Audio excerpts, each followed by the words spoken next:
Okie doke. Welcome to Chicago IANDS, everybody. I have somebody calling in on the Chicago IANDS line, which is not going to be helpful because I'm not going to answer it. So anyway, it's good to see you all. It's kind of a gray day. So it's a good day to be online and talking to interesting people. And I'm glad to see you all. So let's take a minute and do a brief meditation and get ourselves centered and connected. If you have things on your lap, you might want to, or in your hands, you might want to set them to the side. Get yourself in a very relaxed place and allow your eyes to gently close. And let yourself gently drift off to that place where you go when you go.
Aha.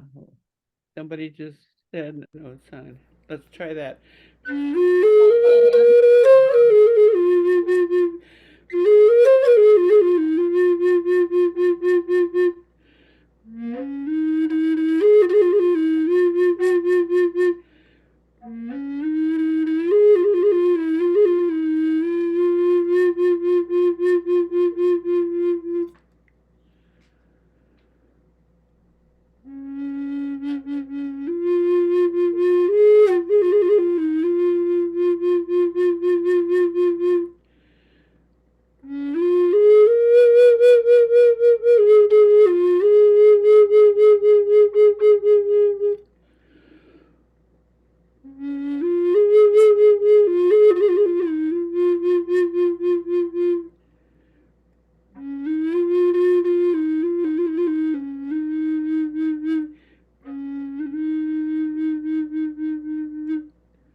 Welcome back.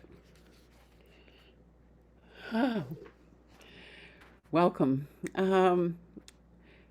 I wanted to mention this being October, it's a good time for graveyards and pumpkins and things. Behind me, I have the graveyard of Dr. Elizabeth Kubler-Ross. I think that's her right over there behind my shoulder, but I'm not sure because I can't see from here. But I was there. I played my native flute for her funeral, and I was there in the graveyard there when she was buried. And she just seemed like the right person for today for some reason or other. So she's here with us. And I wanted to mention briefly about our next meeting. We have a man coming I haven't heard him speak, but I've heard that he's an excellent speaker. His name is Russell Fox, and he is a shin healer, and he is the founder and director of the Shin Wellness and Tao Center of Sedona, Arizona. He's also a very accomplished musician. You'll see a lot of his musical accomplishments, and he runs and was founder and director of the Performing Arts for International Relief. They raise money for international places that need help. So he's a very interesting guy, and I think you'll enjoy him very much. So I hope to see you all at that time. Also, we appreciate any donations you might be able to send our way for anything. We don't meet our monthly expenses at the time, but we're still scooting by on our small bank account. But you can just go to chicagoiands.org and then donate, and that will tell you the ways to do that. So anything you could do, we would appreciate. And what can I say? Susan Wisehart has been a dear friend for many, many years. How many, Susan? 30, 40?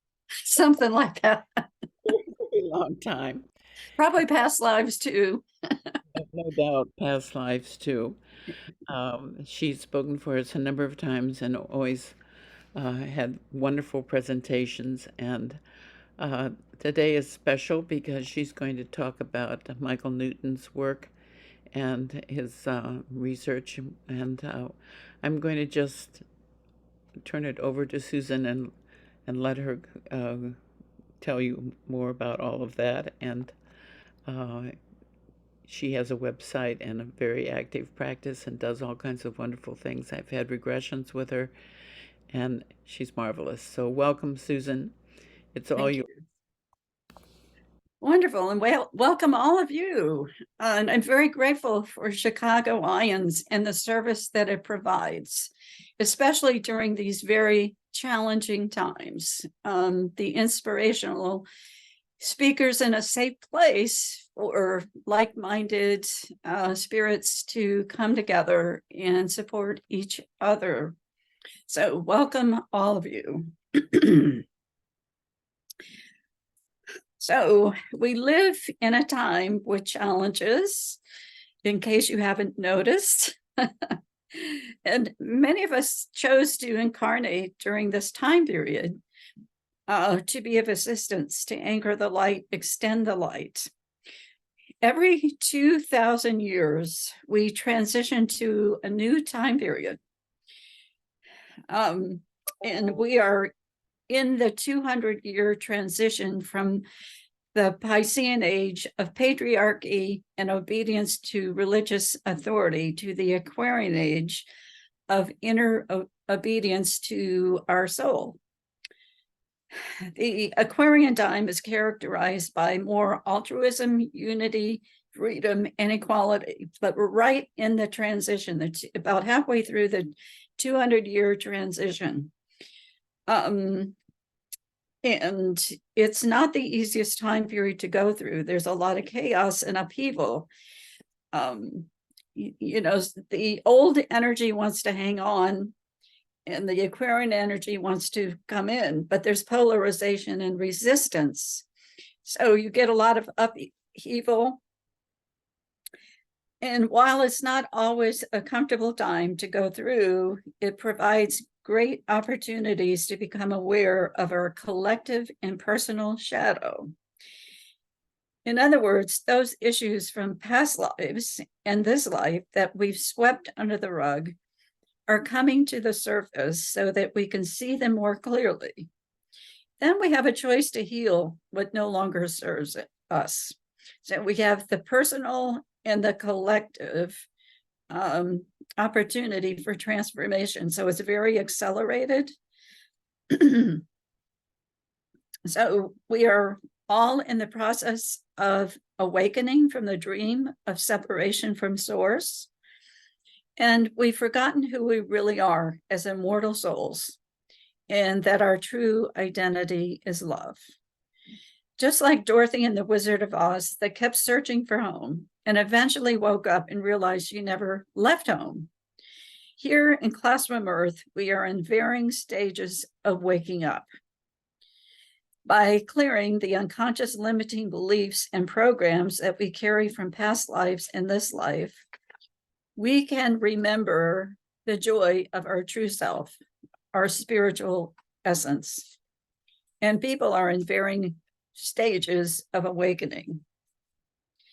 And the good news, as most people in this audience knows, that death is not the end. So today, I would like to talk about 2 healing methods that help you to have more awareness of your soul evolution. Past life and life between lives regression. So it's a time when many people are feeling disconnected from spirit and each other. These experiential approaches often awaken a deep awareness of our oneness with Source and each other. So I'm first going to talk a little bit about past life regression, which is a process of going back to a previous lifetime through hypnosis to access memories, to discover and resolve repeating patterns, limiting beliefs, relationship issues, unfinished business that may still be affecting you in this current life. You can also access talents and gifts.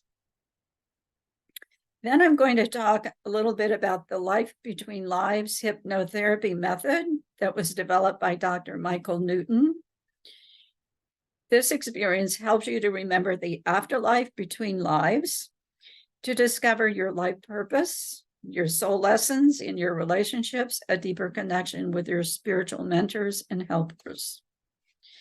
So I'm not going to be doing a past life or life between lives regression today because that's a much longer process.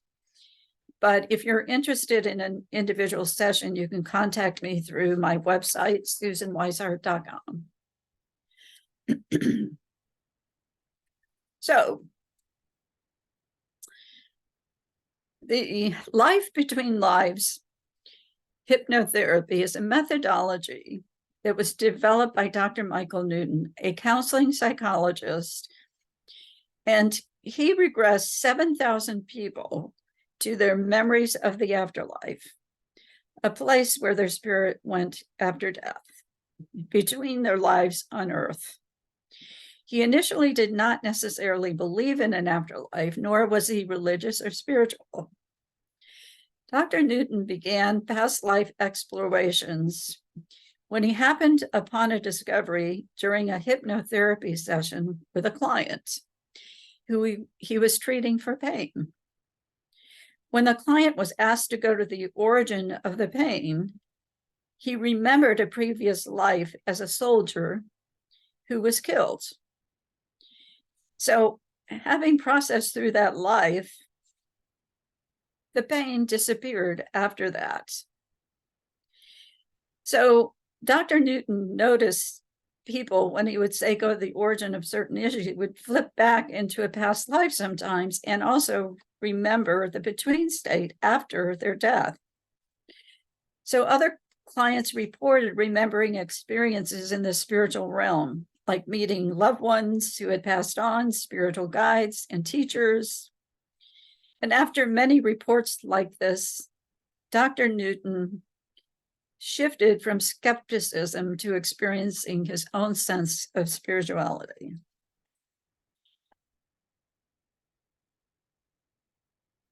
So in a time when people are feeling discouraged and disconnected from spirit and each other, the life between lives process helps us to have a more direct experience of our true essence as an immortal soul. So some of the benefits of the life between lives experience is, and many people report that they overcome their fear of death. They learn more about their life purpose. They remember that they're not alone. And they have greater clarity about their soul lessons with their family and significant relationships. They experience unconditional love and oneness with Source. There's a greater knowledge of the bigger picture of their soul evolution over lifetimes. It's very difficult to put the experience in words, because the experience is nonlinear. And sometimes there's not words to describe the experience. But in order to share that process, I have to talk in a more linear language. So it's recommended that a client have some previous experience in altered states before doing a life between lives session. The life between lives session is 3 to 4 hours. And the past life regression is 2 hours. And most people need a little practice in altered states before they're able to access some of the more extended experiences in the spirit realm. So doing that past life regression is a pretty good indicator if you are able to go into the trance state and relax and access memory. So I'm going to talk a little bit about past life regression. I know many people are familiar with it, but there are some people who are not. So I want to give a little brief discussion of what is involved. Past life regression is a process of going back into a previous life through hypnosis, thereby accessing memories to discover unresolved patterns, unfinished business that are still affecting this current life. Now, this is not stage hypnotism, where you're asleep, you're out of control, you squawk like a chicken and don't remember anything. That's entertainment hypnosis. And a lot of people think that's what hypnosis is. But that is definitely not what this is. So during the regression, part of you is aware that you are in the room, but you choose to tune out the distractions and focus on the inner experience of the past life memories that come to the surface. A lot of people don't realize that, they'll say, oh, I'm not hypnotized. I know I'm in the room. They don't realize that there is a dual awareness, that part of you does know you're in the room, but you're tuning out the distractions. And trance states are not unusual. For example, you're in a trance state when you're daydreaming, when you drive down the expressway and you miss your exit, right? Another example is when you go to the movies and you forget you're in the movie because you're so focused on the story, you forget you're in the movie, but you're still kind of awake. So there's some of that kind of experience during the regression. You're just tuning out the distractions in a relaxed state and going inward. So there are some myths surrounding past life hypnosis. And one myth is that people mostly remember famous lives as kings and queens, like Cleopatra. But that is a myth. In the thousands of cases that I regressed over a 25-year period, only very, very few people were well known. Dr. Helen Wambach, a noted psychologist, professor, and therapist, did a statistical analysis of over 1,000 people. She had regressed either individually or in groups. And none of her subjects reported a past life as a historical personage or a famous person. Only 7% reported living in upper class lives, and the middle to lower class constituted the majority of all lives in all time periods covered from 2000 to 2000 BC to 2000 AD. So a lot of our lifetimes were kind of mundane. There's also a misconception that past life memories are just imagination. And during the initial stage of the regression, it does feel made up. But usually this passes when the left brain analytical mind calms down. And as you go into a deeper level of hypnosis, the memories just start to pop in and emerge. And most people by the end of it say, if I were going to make that life up, that is not what I would have made up. So most people are surprised.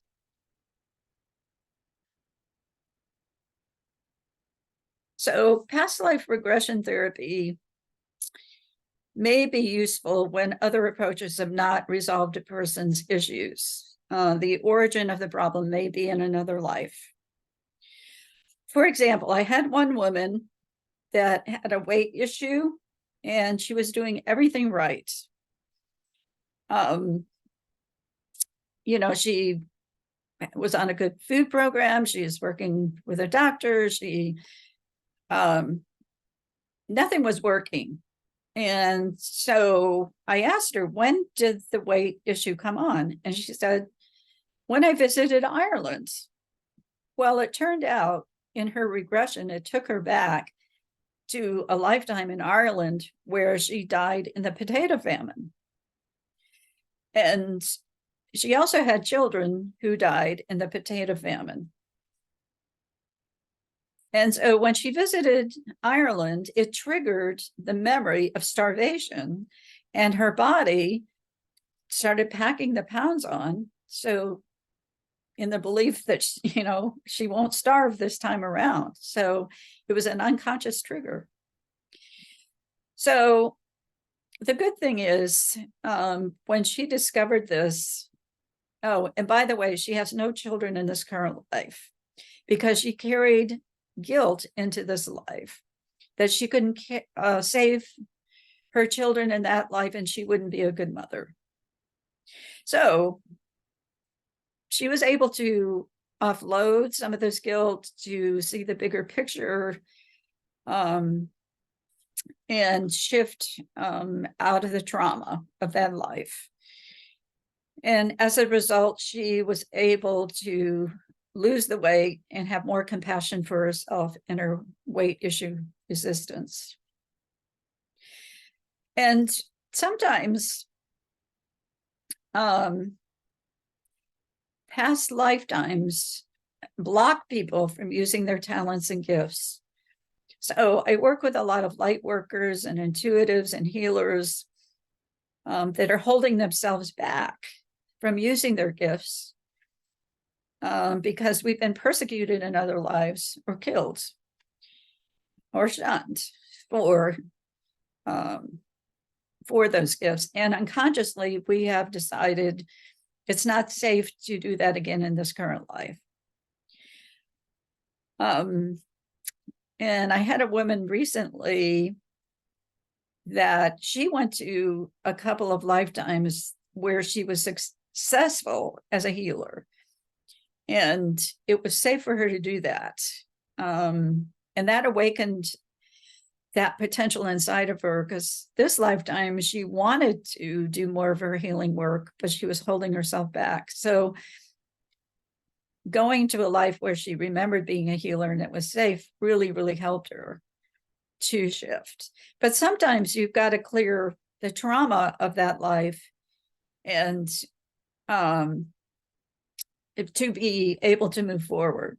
So that happened to me. I was one of those people that in another life, I had a traumatic life and I was a nun, and it was during the Inquisition, and they said, the Catholic Church said, if you go into silence, we'll spare your life. Well, I was young and naive, and I said, the truth cannot be silenced. Oh, yes, it can. I was burned at the stake. Well, that created a great block inside of me to self-expression. So in my current life, in my earlier life, it manifested as a throat chakra blockage, even to the point of dysphonia and stuttering. It was really holding me back. So I had to have some regression work done to go back to lifetimes in which I was killed for speaking my truth. And so that was helpful. And my soul gave me an assignment and said, this lifetime, this current lifetime, you're going to overcome your fear of speaking again. So it gave me the assignment of writing a book. And I said, no way, I'm not doing that. I have to be visible. I have to talk about things that are heretical again. And it was like, I felt like I was going to get killed, and it wasn't even rational. So I knew there was a deeper root to this. And so the regression work was very helpful. And then in the wisdom of my soul, writing a book forced me to have to face my fears. So I put one foot in front of the other, and doors opened, and the book got published by Llewellyn. And so it forced me to have to speak and do this kind of work and talk to you. So I'm much better than I used to be, for sure. But I have great empathy for people who have gifts and they want to use it, but, feel blocked. So I'm a living example that it is possible to progress and face some of these fears and move forward.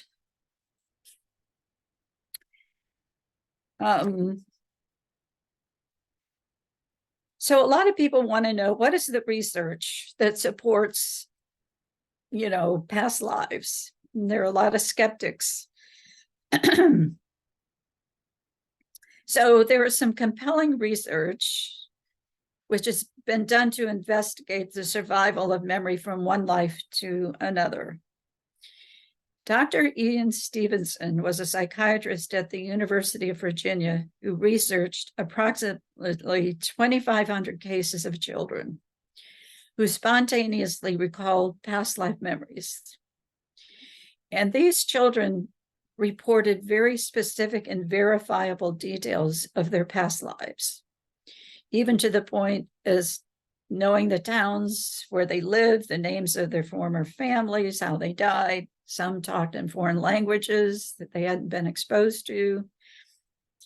So Dr. Stevenson documented physical evidence of birthmarks and deformities which correlated with how they died, such as entry and exit wounds of bullets that showed up in their current life. So Dr. Stevenson consulted these public records in the places where the children remembered living, and he was able to validate a very high percentage of children's reports of the details of their past lives. And I did meet Dr. Stevenson. He's now deceased. And I can tell you, he was a very objective, hard-nosed scientist. And he wasn't necessarily a believer or non-believer, but he was very scientific in his research. So it's been quite a good contribution to the field. His colleague, Jim Tucker, Dr. Jim Tucker, who's a pediatric psychiatrist, has continued Stevenson's research after his death at the Department of Perceptual Studies at the University of Virginia.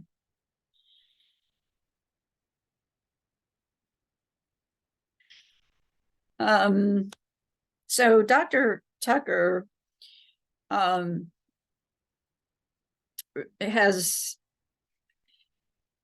cites a very famous case, and many of you, I think, are familiar with it.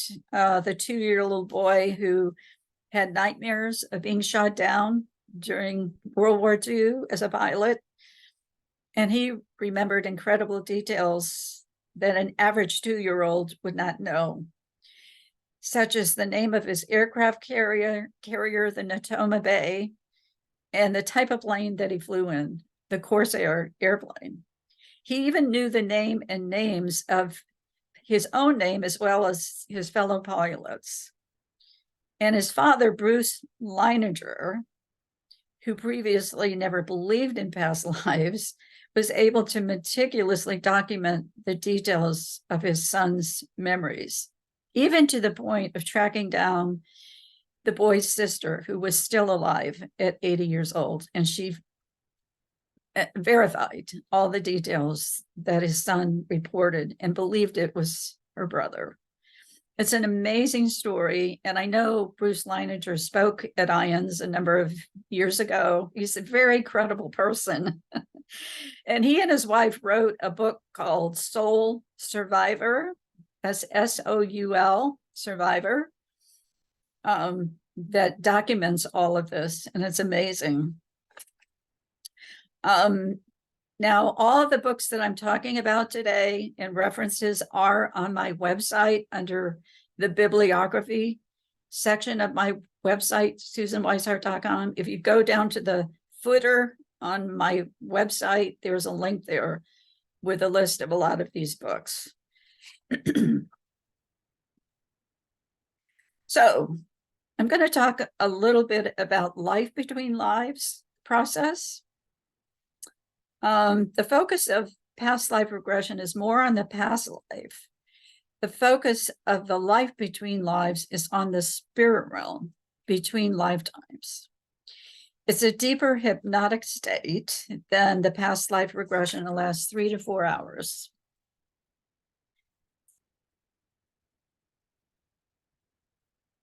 So what happens and I'm going to call it an LBL session to shorten it, rather just always say life between lives, I'm going to call it LBL.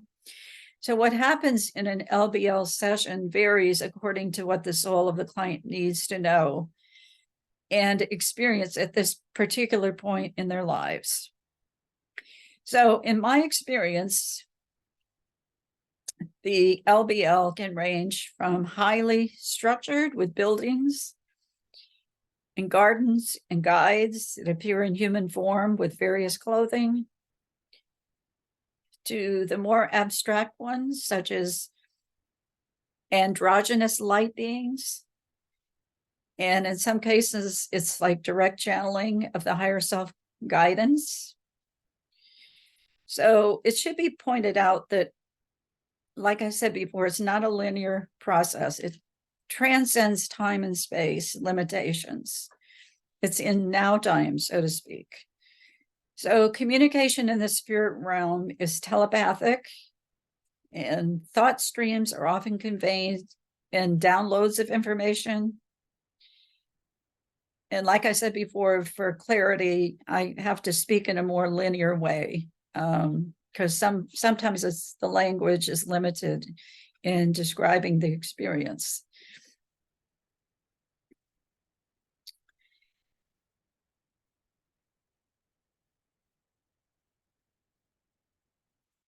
So I'm going to kind of outline and give you an overview of a description of the LBL session. And this is just a sample of possible experiences that clients report having. And a more expanded explanation of this can be found in Dr. Michael Newton's books, like Journey of Souls, Destiny of Souls, Memories of Their Afterlife. And here again, that's all listed on my bibliography on my website. So the client is guided into an extended, deep state of relaxation and given a suggestion to go to their most immediate past life. So it is reviewed briefly to discover the significant people, the themes of the life, the patterns of the life. And then they're guided to the last day of their life in that past life. And then they're transitioned through the death into the spirit realm. So the physical body is released, and there's a gradual vibrational reorienting into the spiritual body. So there are individual differences in how a person experiences the transition to the between state.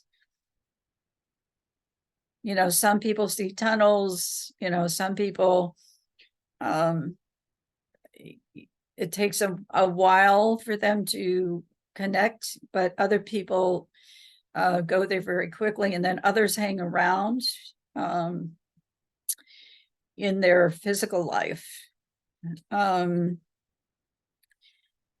Some souls need recovery time after a traumatic death. So loved ones and compassionate spirit guides can assist and reassure the returning soul.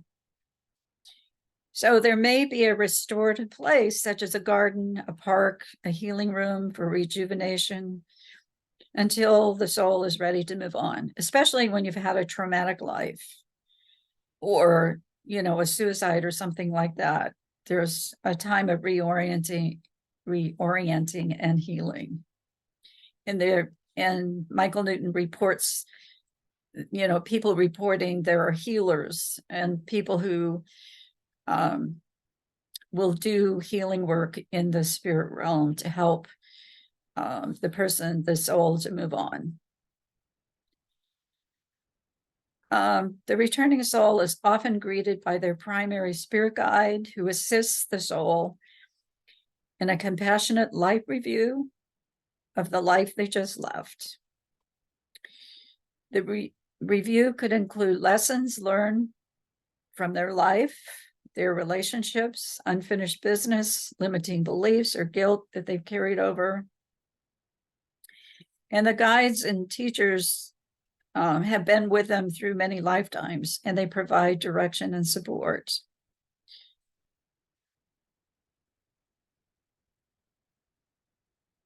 Another experience that people often report in the spirit realm is a meeting with your primary soul group. And these are people that you've incarnated with many times. And they range between 3 and 25 members, with an average of about 15. And they may include family, friends, lovers, children. So meeting with your soul group can help you to understand the roles that they played in your life, the purpose and lessons you've chosen to learn with them together. So they're like our learning partners. And we often have a group soul lesson that we're learning with each other.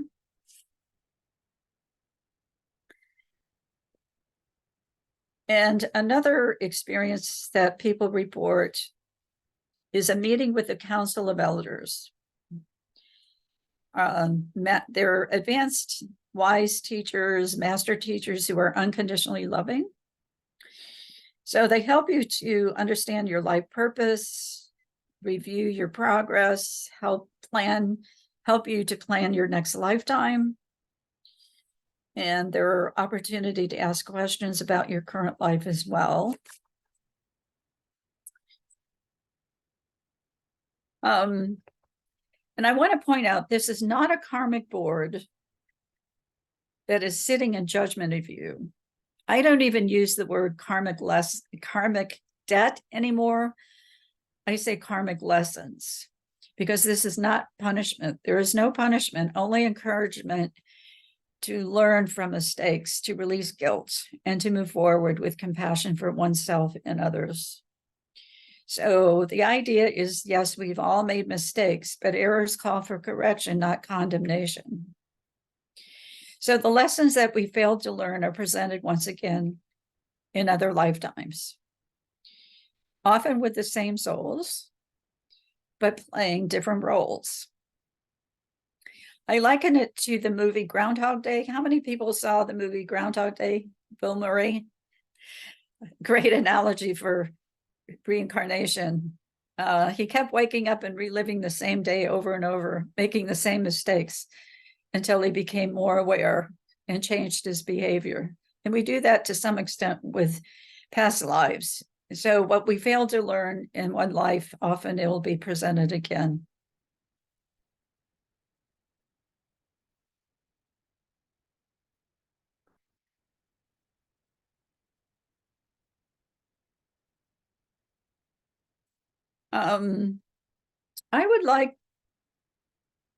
I would like to give you a case example of somebody that I did a life between lives with.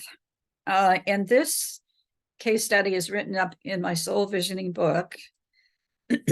And in my book, I review a number of case studies that I interviewed 1 to 10 years after they had the experience to find out what happened to them. Did it make a difference in their life? Was it a one-time experience, or did it have an impact on their lives? So this is one example of a case.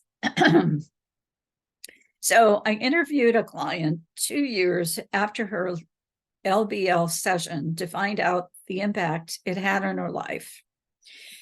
And I'm going to call her Judy. Judy was a 39-year-old holistic healing practitioner with a business degree who did an LBL session with me to find answers to her questions about her relationships and her progress as a soul. She was, at the time, participating in a research trial for the National Center for Complementary and Alternative Medicine, studying the effects of energy medicine on certain kinds of cancer survivors. So when I regressed her back to her most immediate past life, just before this one, she was a World War II.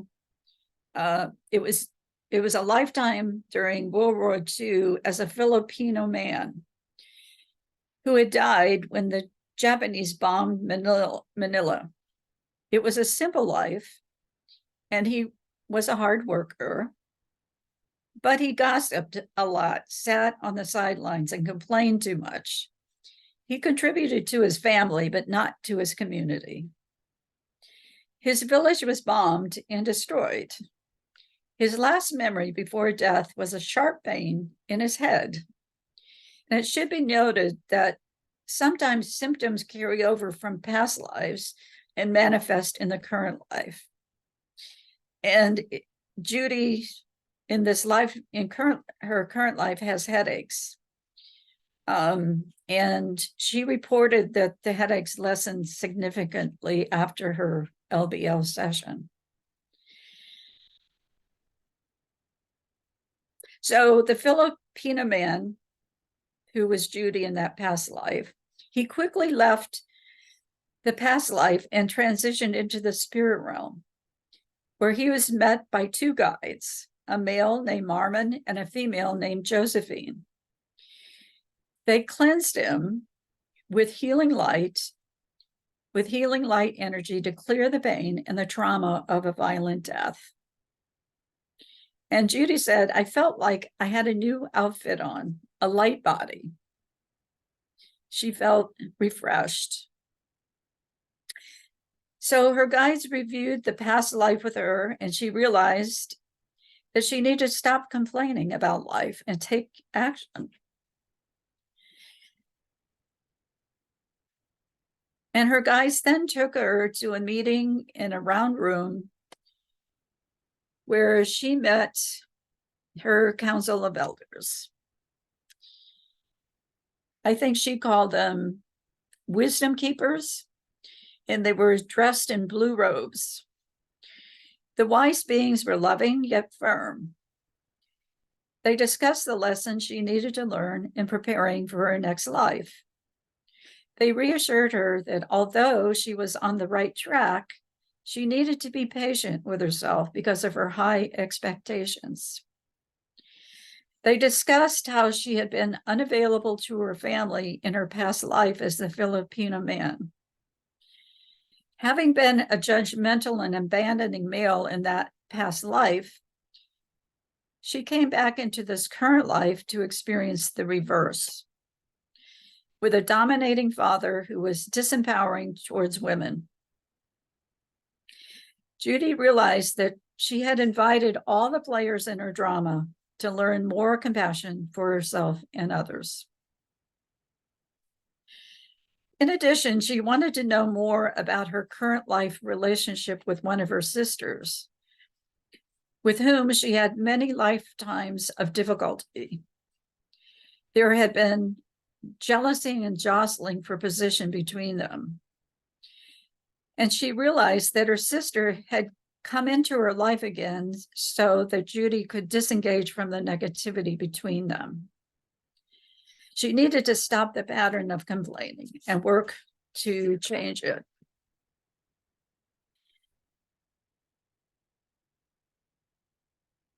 Judy also wanted to know about a relationship with her boyfriend, with whom she had a lifetime 2 centuries ago. They were in love, but her parents wanted him to marry her older sister. He went along with the parents' wishes and married her sister, leaving Judy heartbroken. Her sister in the earlier incarnation is his daughter, her boyfriend's daughter from this present lifetime. And she noted that her boyfriend, again, doesn't want to upset the apple cart in the current life to be with Judy. So she realized that she had to free herself enough to move on. And she later followed up on this realization and left the relationship. And that freed her up to be in a healthier relationship. And she reported that that relationship she's now on is very happy. But until she cleared out that carryover longing for that man and that unfinished business, it was keeping her stuck from moving on into a healthier relationship. So she finally realized it. So another thing that happened in her past life regression, or her life between lives regression, was a meeting with her counsel. I should say, after her meeting with the counsel, she was taken to a place where her learning could continue. So Dr. Newton reported that many people remembered being in classrooms of learning, that learning goes on in the spirit realm, and people report attending specialized classrooms for advanced learning. So she learned more about healing methods, vibrational frequencies, and bringing energy into coherence. So her healing abilities have been enhanced, and she's utilizing her gifts in her current life. So it's interesting that learning does not end with death. And Edgar Cayce used to say also that at night we often travel to other dimensions for learning as well, even if we're not fully aware of that.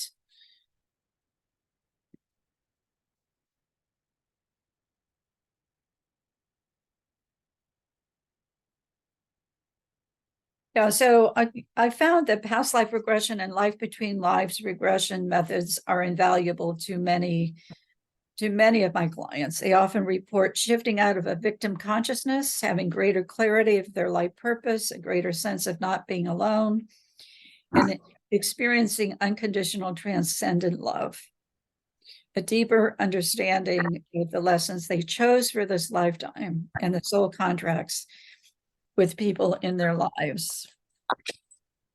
I had one woman who did a life between lives regression recently, and she came out of that and said, I felt I got a spiritual makeover after our session.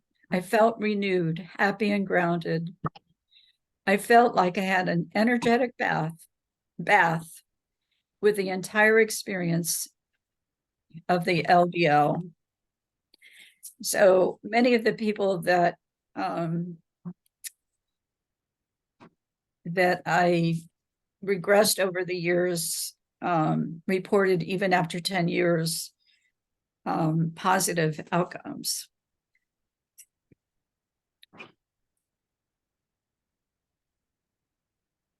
Before I give you another case study, I want to check in and see if there are any questions so far. And please put it in the chat.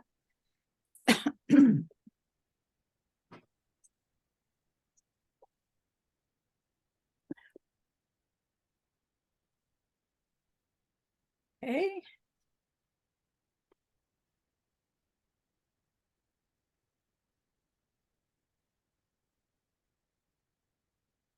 Good question. Somebody asked, is there anyone who can't be hypnotized? Yes. From this standpoint, 80 to 85% of the people that I regress are able to get into the regress state. But some people have attention deficit disorder, for example, and they have a very, very hard time of relaxing. Or somebody might get in touch with something that they're not ready to look at and they block it. And, you know, there's divine timing with this work. I would say the vast majority of people are able. But I also want to point out that highly left-brain people who are analytical, like accountants and engineers, scientists, sometimes have difficulty with this. Shifting from the left brain to the right brain, the imaginative brain, where the memories are. As a matter of fact, I like telling the story of Dr.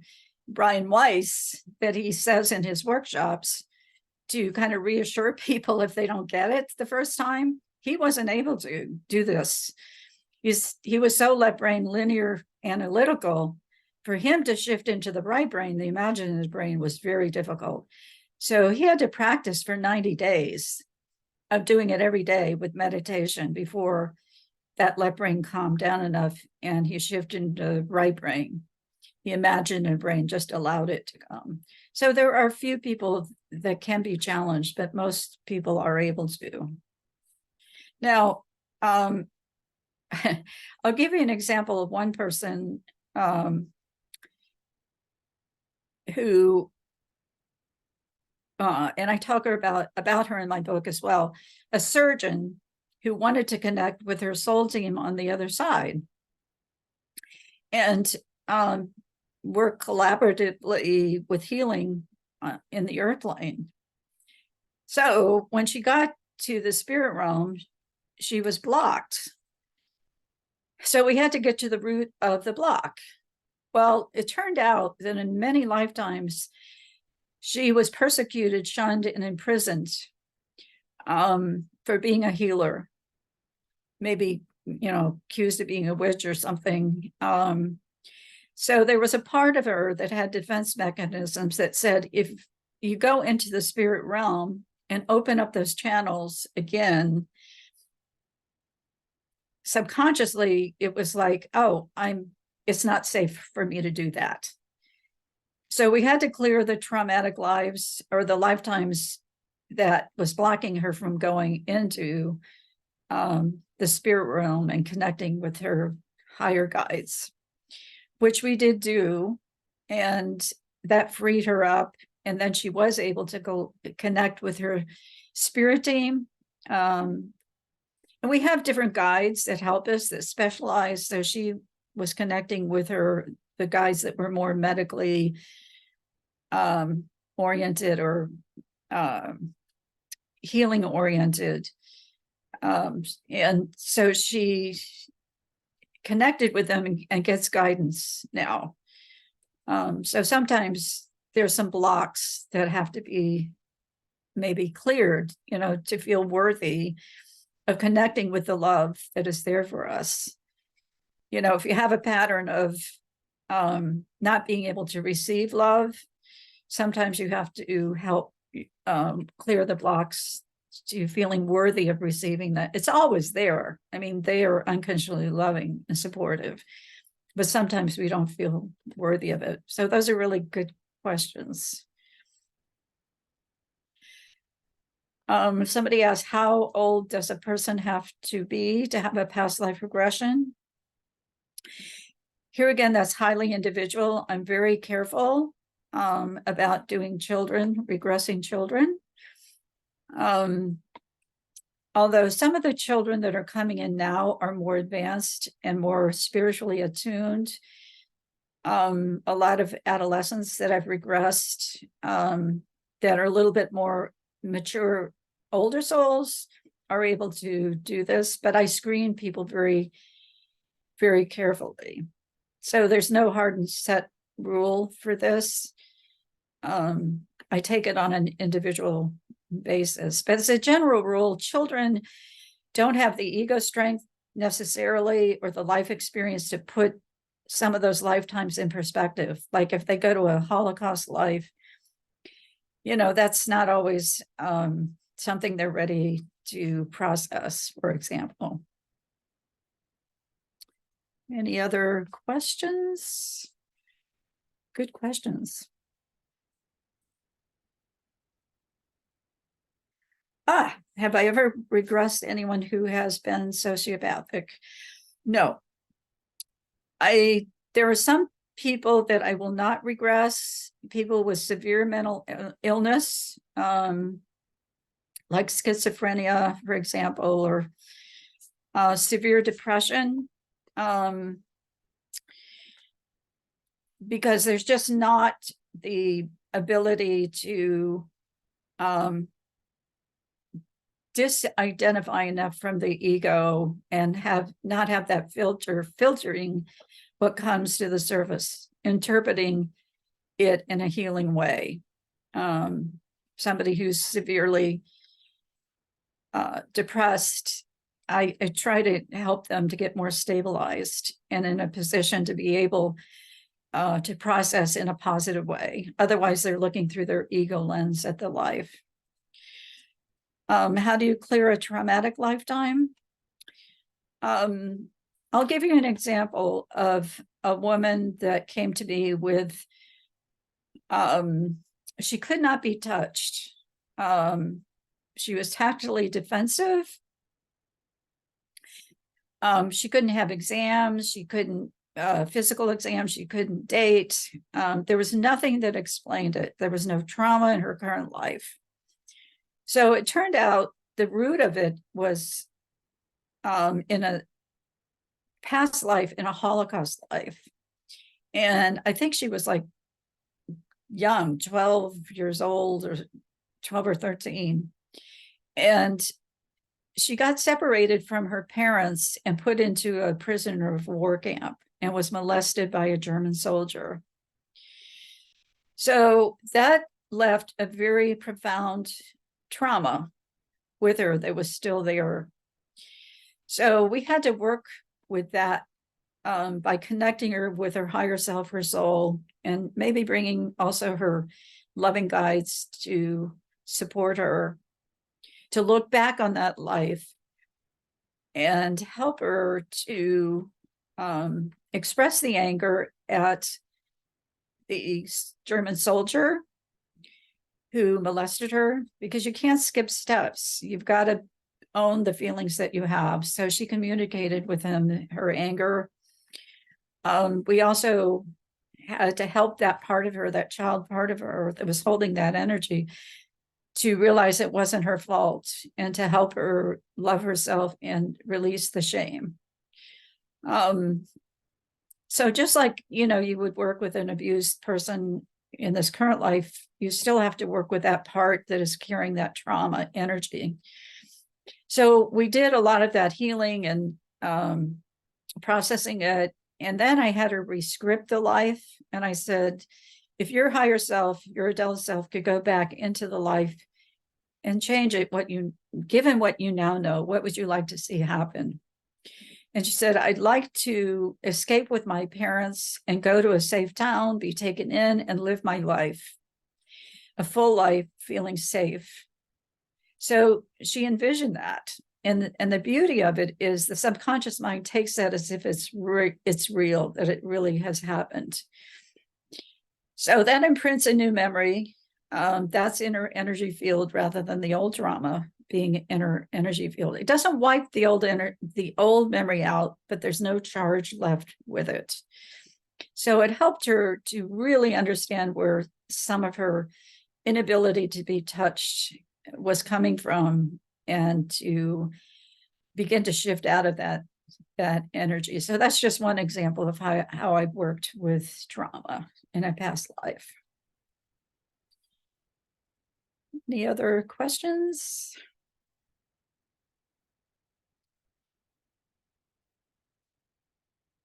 Okay. So I would like to give you another case study. of a person that did a Life Between Lives session with me. And some of you may know this person. And she's given permission to share this case study, and it was written up in the monthly Aspectarian a number of years ago. And I think you know her, Diane. So Mary was a feature writer for the monthly Aspectarian, which was a metaphysical magazine in the Chicago land area. And she has a master's degree in religious studies from the Chicago Theological Seminary and was working on a PhD. So this is sort of in her words. She wrote this up in one of her columns in the monthly Aspectarian. So the questions she started out with were, what is my purpose or purposes in this lifetime? What have I accomplished so far? Where have I fallen short? What is my soul path and purpose from this point forward? So this is what she said about her experience. I experienced the actual LBL, the Life Between Lives, in July of 2006. It was an amazing and intense 2 hours. First, Susan takes you back to the last day of your most recent and most meaningful in relation to your current issues past life. For me, this turned out to be a surprisingly emotional event. I was a young woman dying in childbirth. I was observing this woman from the perspective of my current existence. And yet at the same time, I was there feeling this intense sadness at dying and leaving my family, in particular, my husband. I started crying. It was not something I could control. It seems unfair, I sobbed, referring to the fact that this husband was the same as the husband in one of my past life regression sessions, a husband who had marched off as a young man into war and been killed. Now I was the one leaving him behind, and it seemed unfair. Susan eased me out of the body in that life and into the spirit realm. Mentally, I expected to feel all better and ready to get on with things, as I've read about. But I was one of those who wanted to hang around for a while, and I did.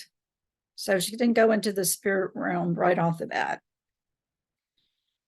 When I finally was ready to move on, I had another surprise.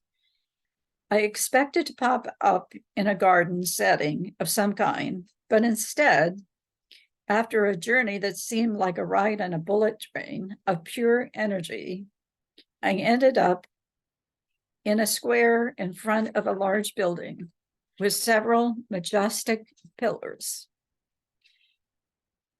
My guide, who is with me, tells me that this is a library, that I'm being brought here first because of the questions that I had when I died. We are met by a very tall being who shows me 2 books on a balance beam. The message is that the things that happened in the life I just left were meant to balance things that happened in the previous past life. Once these things are balanced, then things can go forward in other lives. Other highlights of my LBL experience included a visit to the place called the Hall of Mirrors. My guide told me that he wanted to take me there so I could see myself as I really am. It is a shiny building with several different corridors, and different entities like me are entering them. I enter one of the corridors and come to the end where I'm facing a mirror that is at first cloudy. As the mirror cleared, I came face to face with my higher self, which is a large blue light. I'm told that there are many lives, and some of them are detour lives, that this was one of them, and that it was time for me to get back on track with other things I need to do. I like what I see, and my guide tells me to step into the mirror. As I do, I go beyond the sight of my higher self into the feeling of being part of that self. I am that higher self. I am shown that my current life is part of my higher self, but the higher self is my main essence. That essence is who I really am. I see each separate life as a thread in a tapestry. I see each separate life as a thread in a tapestry. In order to get the total picture, the bigger picture, you have to stand back. Then she was taken to meet her soul group. And she says there are entities there who I recognize as close friends in my present life. And there was one surprise. My mother's there. Somehow, since she is more traditional in her religious beliefs, I didn't expect that. She tells me I'm more advanced than you think. So that really helped her to shift her thinking about her mother. She also reported that she had 2 visits to her council of elders. One of the visits occurs right after I visit my soul group, and one right before entering my present life. In the last visit, I asked them about my progress in my present life. Their message to me was that I am a bridge builder. That is my role. That is what I'm continuing to do. Building the bridges of understanding between people. They tell me that I am doing a pretty good job. In this current life, I can see that bridge building is a central role. For example, as the publisher of a bilingual community newspaper, I built bridges of understanding between Hispanic and non-Hispanic residents.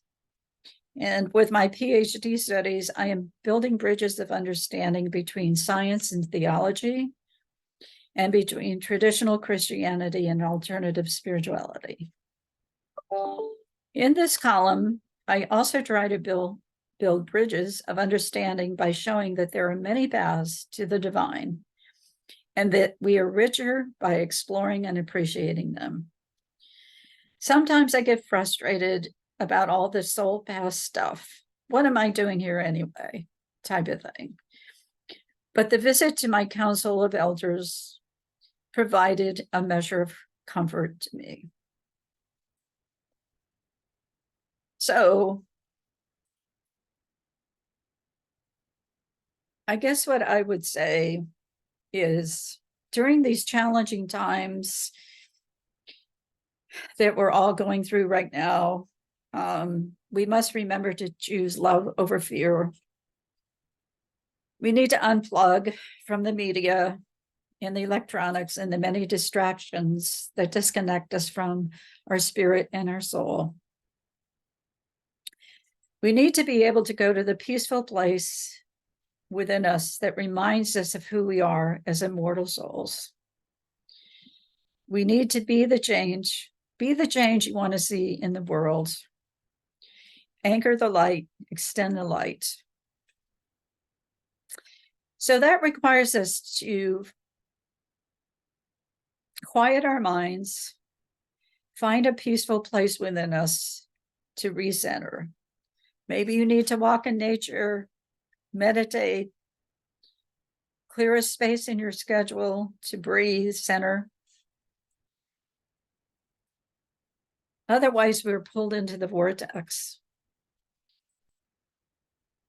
of the ego vortex of fear. We need to choose love over fear. So I would like to do a short meditation with you, guided meditation that might help you to find that happy place, that sacred place within you. All right, I would encourage you to make sure your phones are off so you're not interrupted. If you have animals in the room and they tend to interrupt you, you might not have them in the room.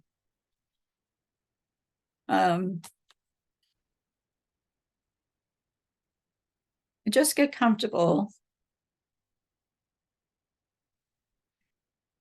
If you're driving, please do not do this. Since you'll be in a very relaxed state. But this is a very nice centering meditation that you can use when you need it. I mean, some people, their happy place, sacred space is the ocean, or maybe it's a garden, or maybe it's a forest or a meadow or some other place. So you can pick whatever is your preference for your sacred space.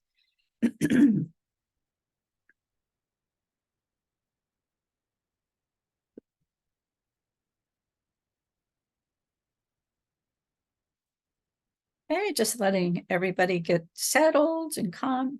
Yeah, for people who fall asleep, if they lay down, maybe you don't want to lay down. All right.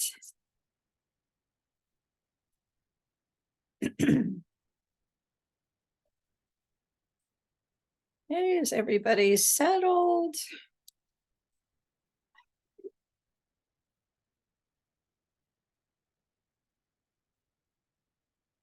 All right.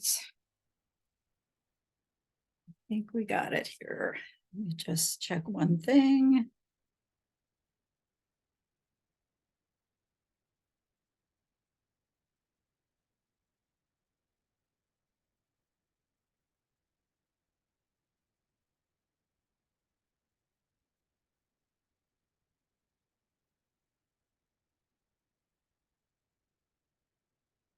All right. So just taking a deep breath, letting go tensions of the day, and breathing deeply and relaxing completely.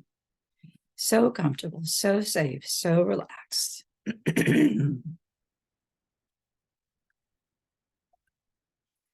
Taking another deep breath.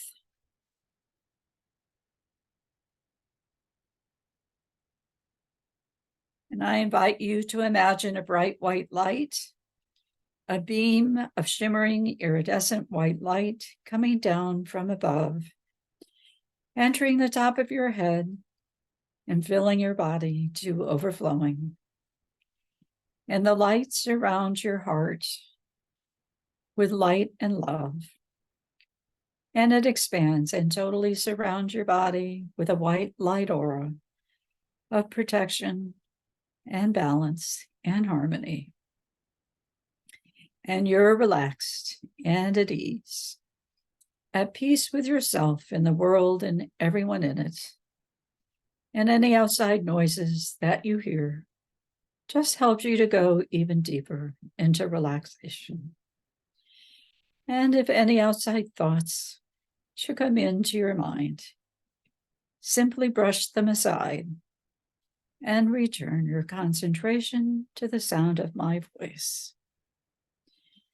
And in this wonderfully relaxed state,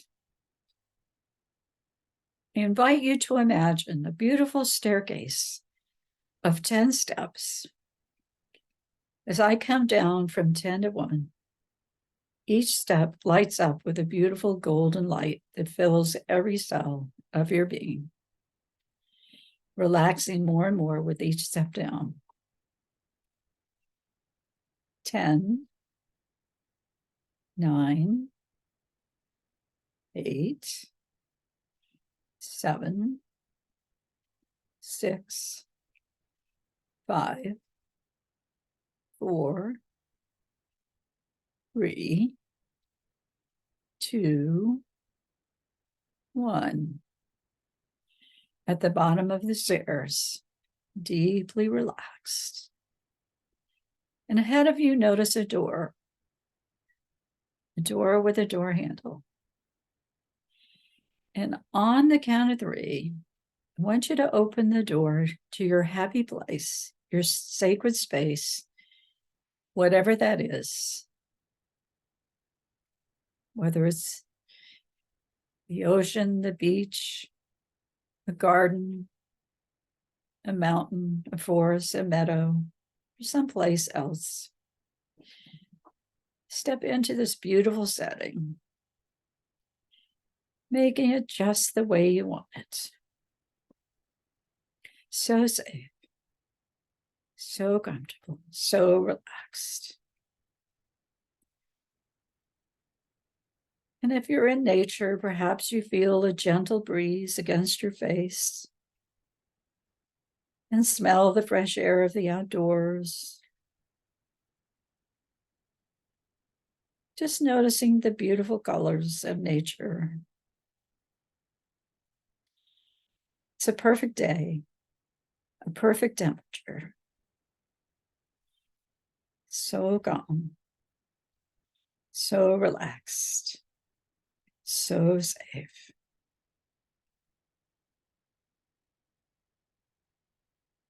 Just enjoying the sacred space for a few moments, feeling how good it feels to be there.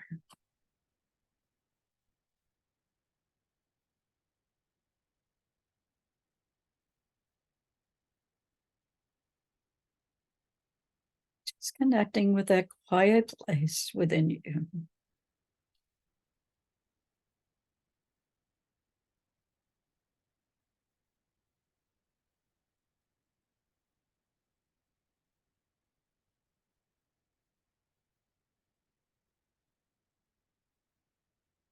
And if you're willing and open, you can invite maybe your loving spirit guide to be with you in this setting, who is unconditionally loving and supportive, or a loved one, or just your higher self.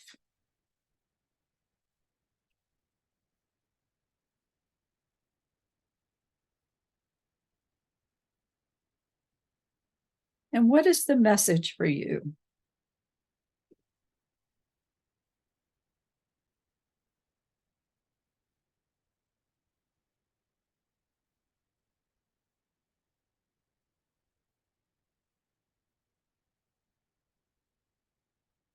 It might just be your higher self guidance.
Just enveloped in love and support.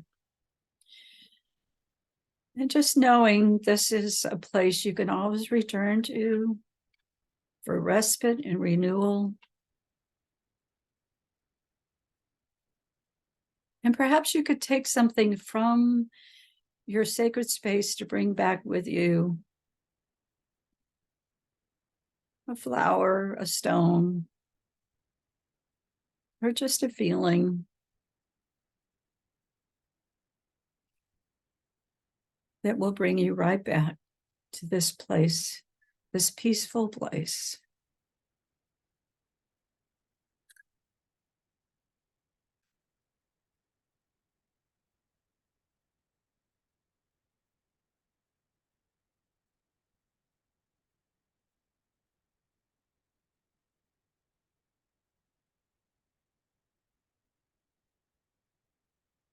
And now it's time to return, knowing this, feeling this peaceful center is with you always. And we're going to return back through the door to the staircase of 10 steps. And on the count of 10, you'll come to full waking awareness, refreshed and feeling wonderful in every way. And 1, feel the lifeblood returning to your arms and your legs. 2, 3, feel yourself coming out with a deep sense of peace and self-acceptance. 4, 5, 6, wiggling your toes and your fingers. 7, 8, 9, re-energized. And 10, back in the room, present moment, time and space, fully awake. Welcome back. Good job. Woohoo. I could feel the group energy. It's really lovely. Would anyone be willing to share their experience, what that was like? Could you connect with that peaceful place? I like some of the emojis. Any volunteer? I will. Oh, thank you. Craig? So, yeah, there's a place, a beach in the island of Culebra off of Puerto Rico. And it's called Playa Larga. It's a long white beach that I was there in 1977. And I was there the most I've ever been. You know, I kept going in and out. And there was a friend with me, so sometimes she'd be there, sometimes not. Uh-huh. But it's a place that looks like no place I've ever seen. The water is almost Indian ink blue. The sand was pure white, and the waves are just rolling in. And for some reason, it's always been a special place. So right now I have a lot of health challenges and stuff going on, but there were times where I had moments where I could just be still.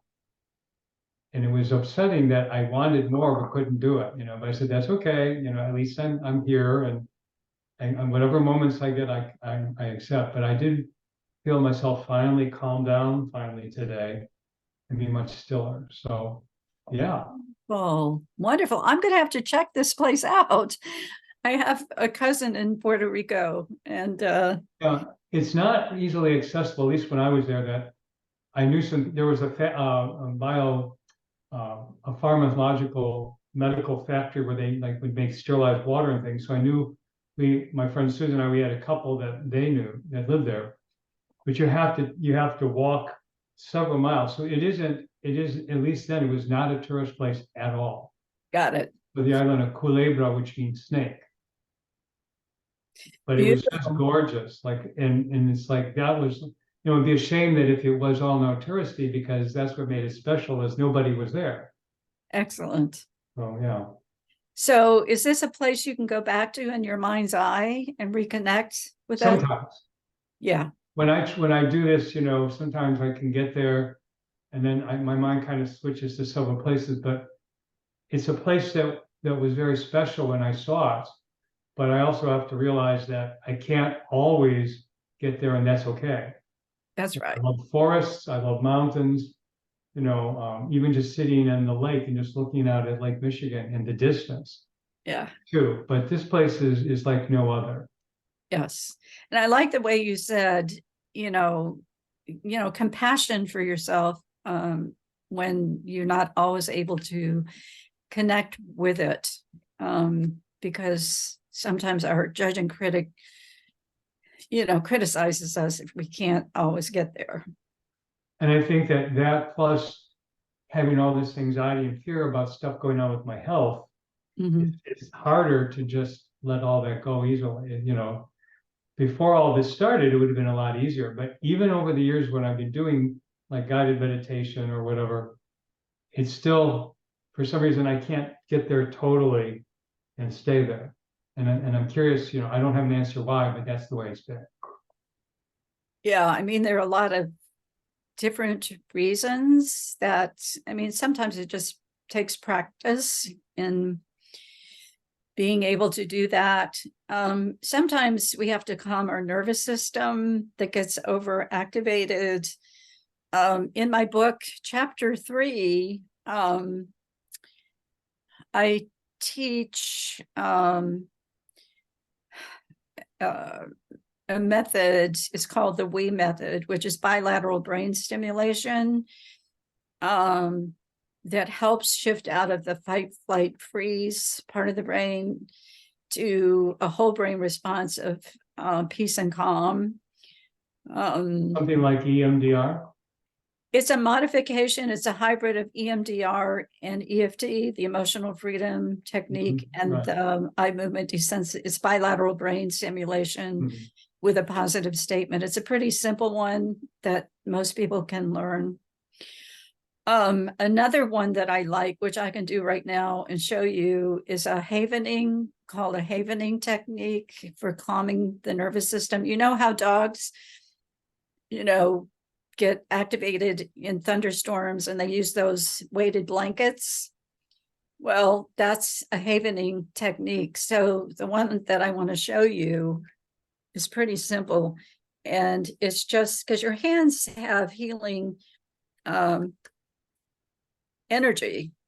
And so you just kind of follow your arms and you sing a song.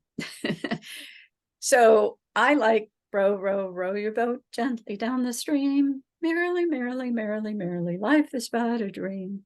Row, row, row your boat gently down the stream. Merrily, merrily, merrily, life is but a dream. So that one, if you do that a few times, often can calm the nervous system. That's just a quick technique that I can show you right now.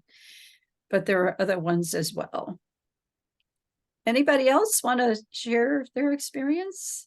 Did anybody connect with a guide or a loved one? Or will you take a question by telephone Zoom? Say that again? Will you take a question by telephone Zoom? Go ahead and tell me what it is. I was wondering what role my individual unconscious plays in this process of past life regression, meditation, etc., and Carl Jung's cosmic unconsciousness. I had a little trouble hearing you. I talked about my individual unconscious mind. Yeah. And the cosmic unconscious mind. And the what unconscious mind? The cosmic unconscious mind from Carl Jung's work. Yes. And what's the question? What role does the unconscious play in past life regression and or in meditation? Oh, very much so. Yeah, I mean, that's where the limiting beliefs are, the programs, and that's what the regression work can bring to the surface, to be more aware of what those unconscious programs and patterns are, so that you can compassionately rescript it, reprogram it, release it, unburden it.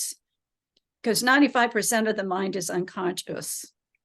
So these methods help to bring it more to the forefront, so you're more aware of it, so that you can reprocess it and begin to get unstuck from that. But yes, it plays a big role. Thank you for your response. You're very welcome. Good question. Other questions, or anybody else want to share their experience with meditation?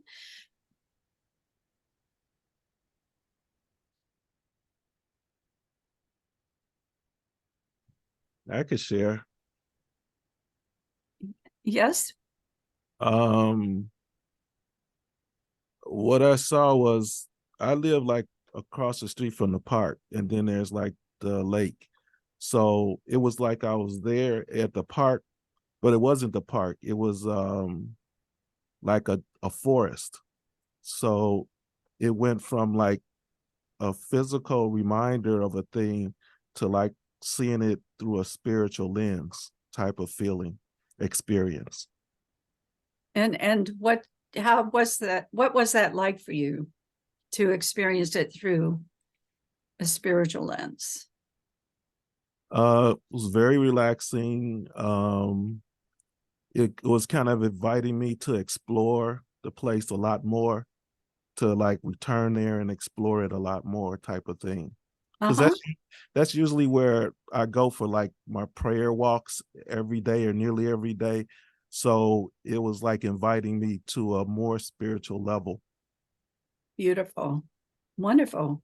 Glad it took you to a deeper level. Beautiful. Thank you. Welcome. Anybody else have a question or want to share their experience? Diane, did you say something? I can't hear you. Hey. Oh,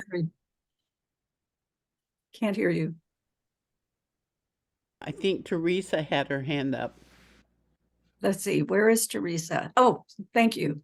Teresa? Okay. Yeah, I just would share. I do some shamanic journeying, and I have a particular real life physical tree. I lived in Sonoma County with the redwoods, and I don't know if the redwoods can be open at the bottom inside. Yes. They call them goose pins. They used to use them as goose pins. But anyway, so I had a particular tree that actually caught my attention and invited me to walk around to the other side of it to see the opening. So that's been my point for shamanic journeying. So Wow. that's where I went. And thank you, because I haven't been there for a minute. So thank you for the meditation. And when you asked about, is there a message? I've been struggling in a family relationship, and a very close family relationship. And the message was, remember who you really are, because, this thing has the struggle has kind of brought me down a little bit, and so the message was about remember who I really am. And I'm like, yeah, can you give me a little example right quick? So maybe not so much, but we're working on it. So I may actually do another journey when we're done with. Ask and you shall receive. Yeah, go a little deeper. So thank you. Very good. Thank you for sharing. Beautiful. Anybody else want to share or ask a question? You can still add questions to the chat line. Yes. Mm-hmm. If you want to be more anonymous, that's fine.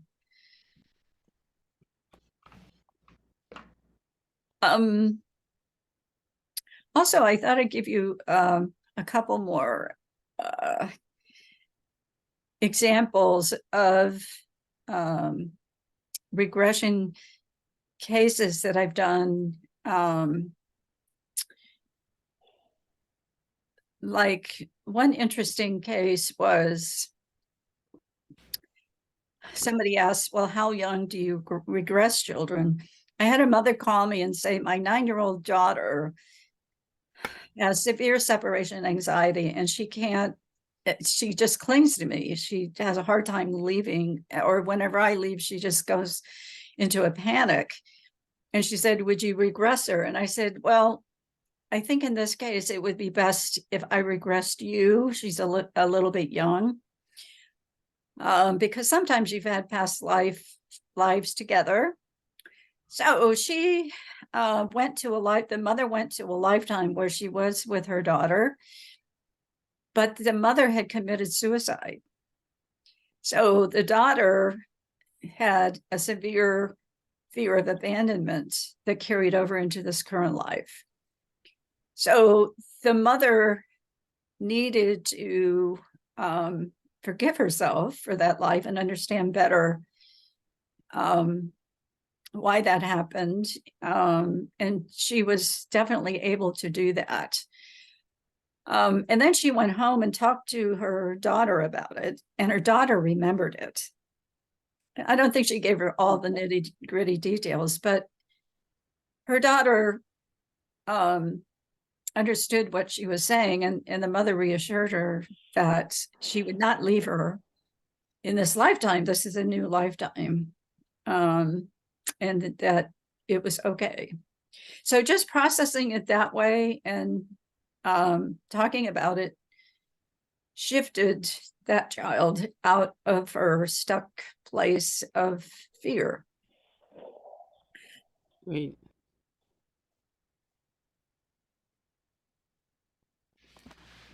Another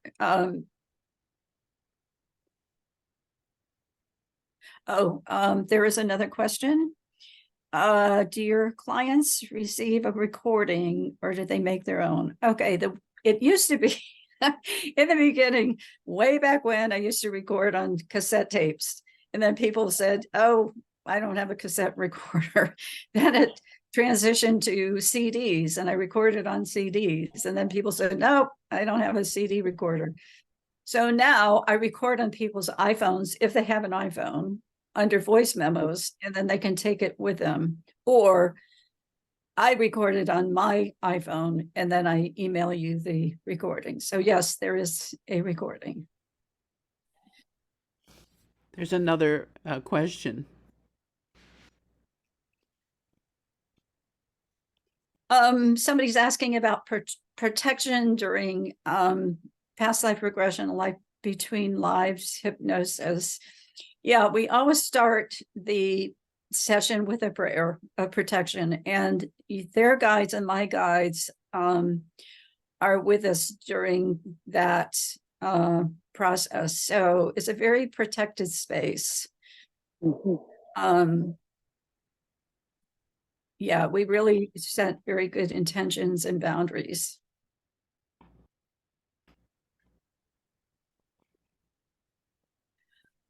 I thought I'd give you another example of a regression and how it was helpful.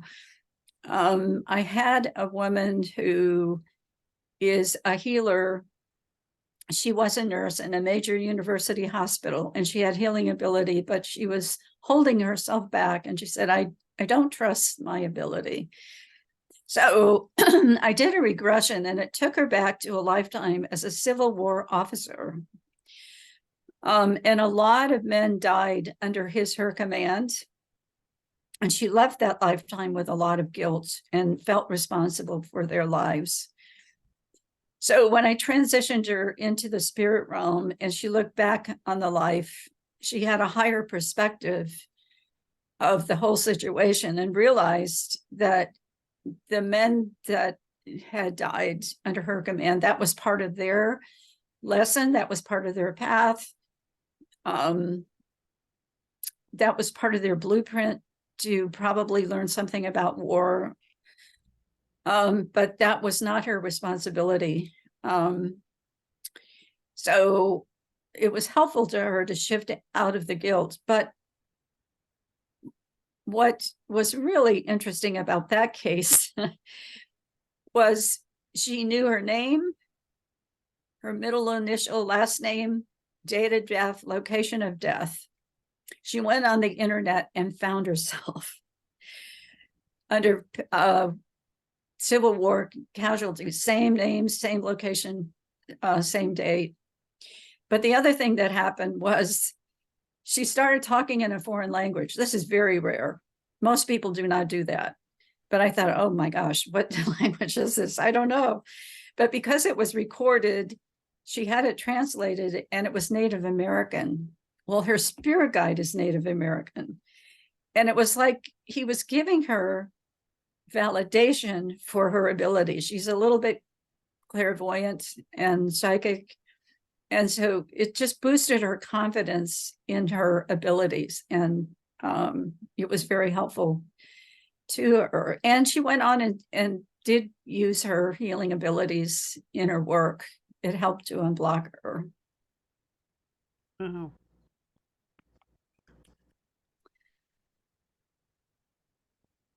Somebody asked to talk more about the movement into the age of Aquarius with respect to the timing of this transition, specifically how far along are we in this process? We're halfway between the 200-year transition. However, it is ramping up. You know, we've come out of the Pluto, right now we're in a Pluto square Mars transit. So I asked my husband, who is an astrologer, I said, what's going on astrologically? Is there a Mars transit? He's, yep, we're right there. And so that war energy is very activated right now, but he said it's going to be moving out from this level of intensity in a few weeks. But that Pluto energy, which is very confrontive, is going to be with us through next year, till the end of next year. However, the Aquarian energy is ramping up. That momentum has been building for a long time. So it's going in the right direction. But like I said before, this is just a time period that is really bringing the shadow up, the unfinished business, the stuff that we've got to process through to move into the Aquarian energy, which is more spiritual, more freedom, equality, and so forth. So I'm not a pessimist. I know we'll get there, but it's up to us how quickly we will transition through these lessons that we're going through. Susan, have you, the reason I asked is I've been, following this, you know about this documentary called The Changing of the Gods, which is using No. Richard Tarnoff. Do you know who he is? I know of him. Right.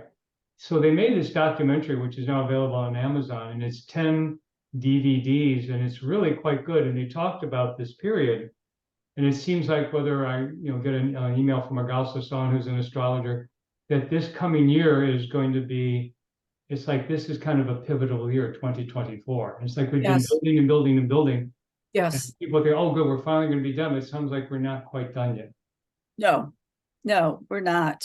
But these are all lessons that we're learning on different levels, personal as well as collective. So it really behooves us to stay grounded, stay centered, connect with spirit, and anchor the light, extend the light, be the change you want to see, stay connected to your true self, because we can sure get pulled into the vortex and lose the bigger perspective, the soul evolution. Yeah, I'm glad because I pretty much don't watch the news at all anymore.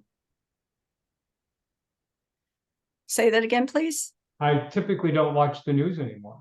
Yeah, it's really designed to keep us hooked and addicted, and it can be very toxic. So being very discerning about what you plug into, for sure. there's a couple of more questions there. Somebody mentioned a book, Past Life Skeptic, Detectives, Reincarnation, Portrait, Past Life. Does somebody want to talk about that book? Sarah? Go ahead, Sarah. Unmute. So, actually spoke at IANDS, and we were lucky enough to see you too, at one of the live IANDS meetings in the past. He was a police detective. Oh, I believe yes. it was in Indiana. Yes, And Indiana. it was, yes. he set out to debunk the idea that he had ever been on this earth before. And the further he researched the idea of having been an artist in a past lifetime, the more he found to substantiate that claim, and actually ended up finding one of the paintings he painted in a past lifetime and finding his own grave where he was buried.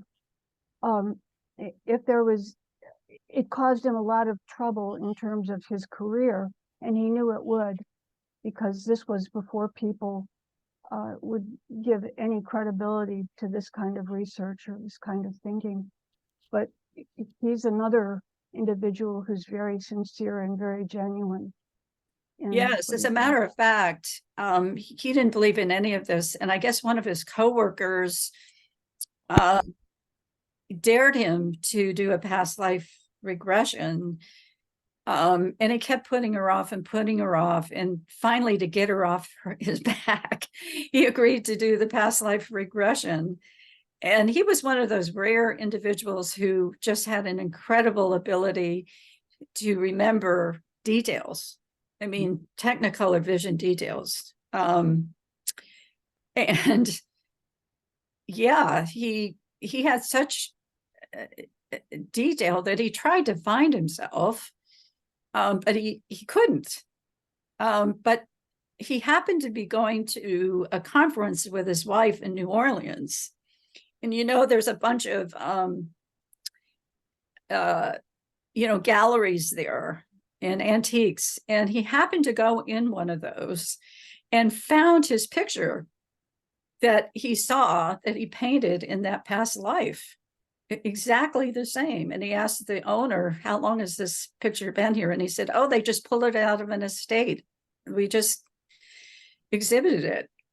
So he got some validation that what he remembered was true. And yes, he has shifted in from a skeptic to a believer for sure. That's a great case example. And in the chat, his name is Robert Snow. Thank you. I was trying to remember. And it's on, do you remember his book, the name of the book? Past life.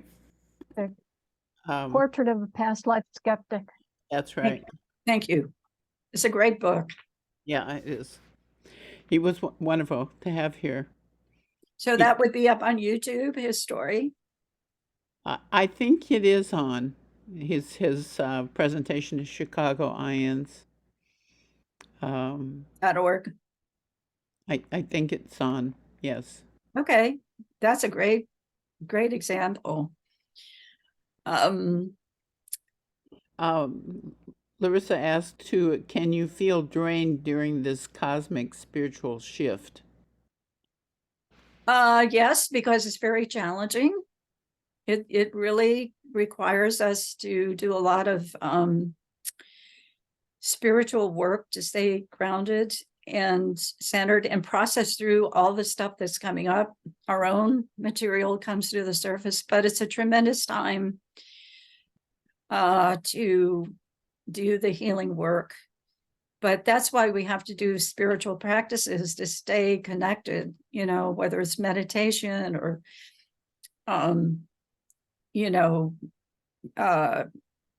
going out into nature and grounding and, calming our nervous system. Listening to your flute music is really wonderful. And you said it's on the website. Yes. Yeah. My CD is on www.chicagoians.org. In the About section, it says the board, and I'm president of the board, so click on me, and the CD is available to listen to completely on that site, on that area. Yeah, and I think doing some of the regression work is helpful as well in the life between lives work, because it helps you to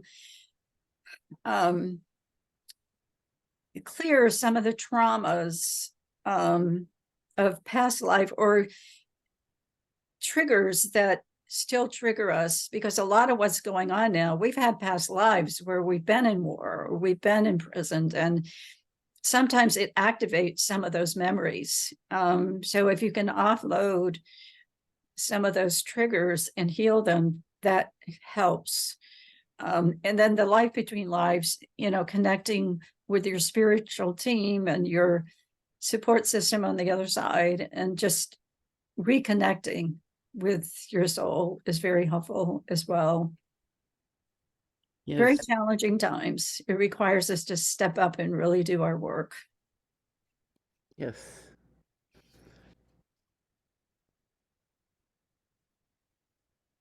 Shall I give one more example of a case that I did? Yes. So regression work, life between lives work, also helps with grief. I had a woman that lost her son, her grown son, who drowned in an undertow at the beach in front of her, and she could not save him.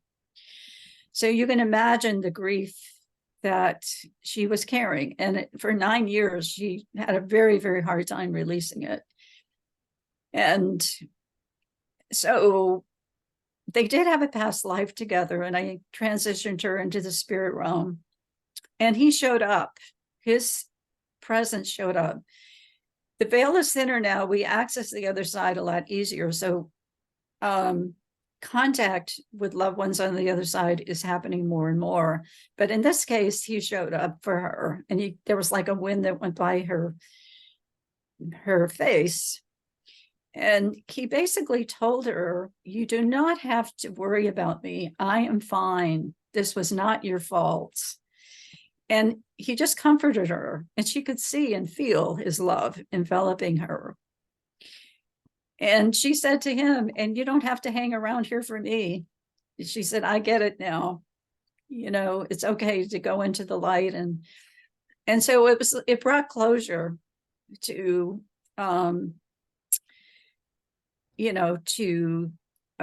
being able to wish him on his way. So sometimes that happens where you connect with loved ones on the other side. And she was able to move on. Well, that's great.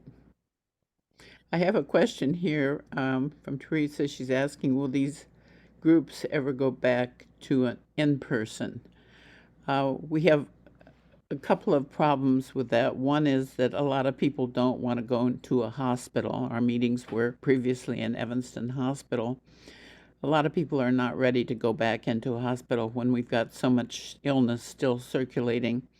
Now with the added RSV virus, and still people coming down with a lot of COVID. I've known 3 people in the last week that have gotten COVID. It's just still a heavy load to expect people to go through that to get into the hospital. That's the one. The second one is, I'm 80 years old, and getting old is difficult. It's hard work. You have to do a lot more things. You have to count the pills and put them in the little containers, and you have to wrap your legs, and you have to do this, and you have to do that. It takes a lot of energy to do that, and I'm much tireder than I was. I don't know if I'm going to have enough. It's a lot easier to do it online. It's still work, but it's not as much work as it was to have people in my house every month and bring people in and pick them up at the airport and on and on and on. It's a lot easier to do it. So I can't promise that we will. I've had a couple of serious health challenges the last couple of years, and I'm better and getting better, knock on wood. But I don't know whether I'm going to be in a situation to be able to make it back like it was. That's the second reason. So there's still 2 things standing in the way of us being back in the hospital. Meanwhile, we have a very large, we have probably more than 100 DVD presentations online. Both are easily accessed from our website homepage. If you scroll down the homepage and read, you'll know how to get to them really easily. So you don't have to go fishing through YouTube to try to find them. You can just access them through our website. The ones from since the pandemic are on the website, and the rest of them are on YouTube, but you can access all of them through the website, through chicagoiands.org. So there's an enormous wealth of material there. If you haven't seen all of our presentations, you might want to look at some of the older ones. There's some phenomenal information there. Wonderful, wonderful presentations. So please use those and send us energy and we'll see what happens. Both of my parents lived to 90, but my grandparents didn't. So I don't know how much longer I'll be able to do this, but for the moment, hopefully much longer. We pray for that. well, I tell my guides I'm willing to do it as long as they want me to do it. They just have to give me the speakers, and we've been doing it. We used to do it a year at a time or 2 years at a time. Now we're doing it months at a time in advance. We have 2 really interesting people coming up for November and December. Both are about Shin healing method. And I've had some really interesting results having some of these sessions. One is Russell Fox, who's in Arizona, and the other one is Aliel Kendall, who is in Vancouver, Washington. Now she used to be in San Diego. And I've had a number of sessions with her, and they seem to have been productive and helpful. She has a lot of interesting things to say about that. So for the next 2 months, if you're into healing, it's a good time to take a look and see what these people have to say. And from there, I'm not sure what's coming, but if it's supposed to be, it will be. So November and December, we're here. Wonderful. And I just wanted to say a couple more things. I do past life and life between lives regressions in my Mundelein office in Illinois. I do not do these over Zoom virtually because Zoom has disconnected for the whole world a while back. And sometimes the connection is not always there. And if you're in the middle of a Holocaust life and it disconnects, I don't want to risk that. So I only do them in person, but I do some Zoom work with my other holistic psychotherapy work, my psycho-spiritual work. Yeah, so if I can be of further help, you can reach me on my website, SusanWisehart.com. There's a contact Susan page on there. You can get in touch with me that way. I also wanted to mention, since you mentioned the YouTubes, there are a couple of people I highly recommend that talk about past lives. Carol Bowman spoke at IANDS previously, and she has a YouTube up there. And she did a lot of research with children's past life memories. So that's a good one. Mm-hmm. And another one is Walter Semkow's presentation on past lives. And his website. He also spoke for us. Yes, that's why I'm mentioning it. And there's a YouTube with his presentation. And on his website, he has one of my case studies of a person that I regressed that remembered being an inventor who developed the chronometer. And he was one of those people who was rare and knew specifics about a past life. This is an obscure person that he wouldn't have known about, but he got in touch with a memory of that and had enough details that he could go and do some research and found himself. He also looks almost exactly the same as he did in that past life. And up on that website, you can see his picture in the past life and this life. So it's fascinating. So Walter Semkow is another very interesting YouTube to watch. The case study that I'm talking about was Chuck McMurray, which is up on his website. That's on Walter's website. It's on Walter's website. Mhm. Yeah. Interesting. Wonderful. Yes. Clara? That- Yeah, that's good to know. yes. Susan, thank you very much.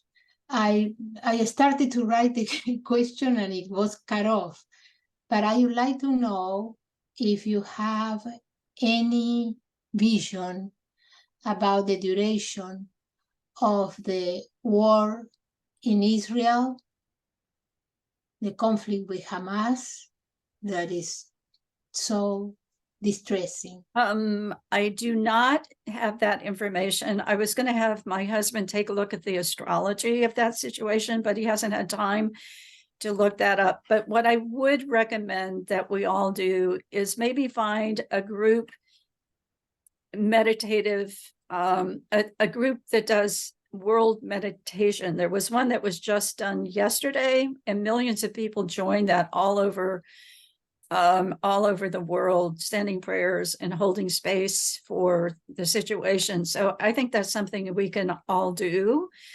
to add positivity. I know, let's see, what's his name? Twyman. What's his first name? It's James. Thank you. Thank you. James Twyman, who is called the Peace Troubadour. If you go to jamestwyman.com, he has, he facilitates a lot of these meditations. And that would be one avenue that you could participate in. And he lets people know when more of them are going to happen. There was a big one yesterday. Yeah, how do you spell the last name? Oh, it's Twyman. James Twyman. James Twyman. Yes. Well, thank you very much. I do. Also, Walter Senku is his last name is Senkiw. Is it SEM? M as in Mary? SEN is in Nancy. Really? Yeah. Oh, Kiw. okay. And he's on Facebook. Facebook or YouTube? Facebook? Both. Oh, YouTube too. Okay. You can find him on our website. Yeah. The one that I couldn't find on the website because I went there, you recommended that, is Robert Snow. For some reason, I don't know what I'm doing that I can't get it. Go to where it says events in past, Yes. and then it was several years ago. You have That's to good. you have to go back through the years, maybe Oh, 10 years ago, 10 years ago. Ooh. maybe, or 8 or 6. Yeah, I tried and I couldn't. I'll try again. He's there, Thank you. I'm sure. Wow. Well, it was wonderful, Susan. Thank you so Oh, much. somebody just wrote Lynn McTaggart on Tuesday is doing a peace experiment. That's Who was that? Patricia. What kind of experiment is she doing? Are you here, Patricia, still? Maybe she dropped off. Okay, so, but you could probably Google her. Google Lynn McTaggart. Yeah, and can everybody see the chat? Yeah. Okay, because the spelling of her name is in the chat. Yeah. Okay, intention on Israel on Facebook. Okay, very good. Okay. So I'm really grateful to this group. It was a wonderful energy. And thank you for attending. And May we go in peace and hold the light. Thank you so much, Susan. We really appreciate you and appreciate having you here. And looking forward to seeing you again soon. Me too. Take care- Blessings. Take care, Namaste. everybody. See you next month. Thank you. Good night.